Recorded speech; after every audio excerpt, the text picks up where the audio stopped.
1 kilogram emas. Dengar pun dah rasa macam satu matlamat yang mustahil kan?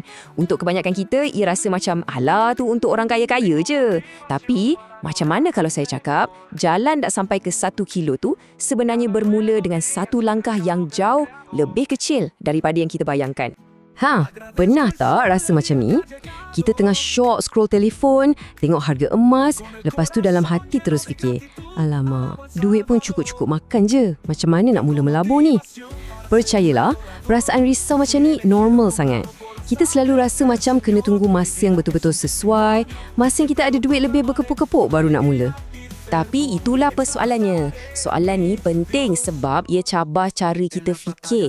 Selalunya kan, halangan paling besar tu bukanlah duit dalam akaun bank kita, tapi halangan yang kita sendiri bina dalam kepala kita ni. Okey, jom kita bedah siasat sikit masalah utama ni. Kita boleh panggil ia mitos duit cukup. Kepercayaan inilah yang selalunya jadi tembok besar yang halang ramai orang daripada mulakan perjalanan simpanan dorang, lagi-lagi dalam simpanan emas. Cuba tengok beza dua cara fikir ni. Sebelah kiri, mitos yang buat kita asyik tunggu, dan tunggu. Sebelah kanan pula, realiti yang bagi kita kuasa untuk bertindak. Sebenarnya, kuncinya bukan tunggu sampai kita rasa cukup, tapi tindakan mula dulu tu lah yang akan buat ia jadi cukup. Momentum dari langkah pertama tu, itu yang paling mahal. Jadi, cukuplah kita berteori. Jom kita terus masuk bab praktikal. Macam mana nak dapatkan emas pertama anda? Langkah konkret yang serius, sesiapa pun boleh buat. Ya, RM100. Bukan RM1,000, bukan RM10,000, RM100. Bagi kebanyakan kita, terutamanya orang muda, ini jumlah yang kita boleh usahakan kan? Inilah titik permulaan kita. Okey, so dengan RM100 tu, apa yang kita dapat? Kita boleh dapat dalam 0.1508 gram emas. Saya tahu, nampak macam sikit sangat. Mungkin ada yang fikir, alah, celah gigi je ni. Tapi, jangan pandang rendah pada nombor yang nampak kecil ni. Sebab 0.1508 gram tu lebih dari sekadar emas. Ia adalah bukti yang anda dah berjaya pecahkan tembok paling besar, iaitu untuk bermula.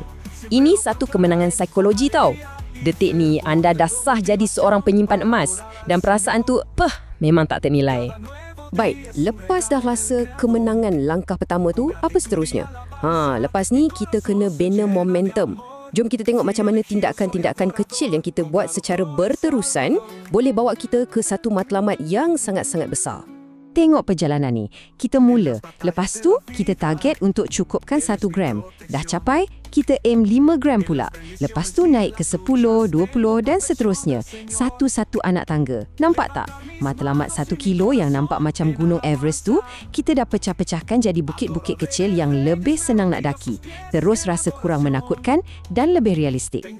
Dan sekarang, kita dah sampai ke bahagian paling kritikal. Rahsia sebenar untuk capai matlamat ni. Jawapannya bukan pada gaji besar atau tunggu durian runtuh. Bukan. Ia adalah sesuatu yang jauh lebih berkuasa. Kita kena berhenti menunggu. Berhenti tunggu hari yang kita rasa kita dah kaya. Berhenti tunggu bonus tahunan yang besar. Dan yang paling penting sekali, berhenti tunggu perkataan nanti tu. Sebab selalunya nanti tu takkan pernah tiba. Semua ni hanyalah alasan yang melambatkan kita. Jadi, inilah mantra yang kita semua kena pegang. Bukan berapa banyak jumlah yang anda simpan, tapi berapa kerap anda menyimpan. Konsisten. Walaupun sikit-sikit, tapi tak pernah berhenti, itulah yang akan menolak kita naik tangga kejayaan tu sampai ke puncak. Jadi, saya nak tinggalkan anda dengan soalan ni. Setiap perjalanan yang jauh, mesti ada langkah pertamanya. Perjalanan menuju 1 kilogram emas pun sama. Cuba fikirkan sekejap. Apakah langkah pertama untuk anda? Mungkin langkah yang anda boleh ambil hari ini juga?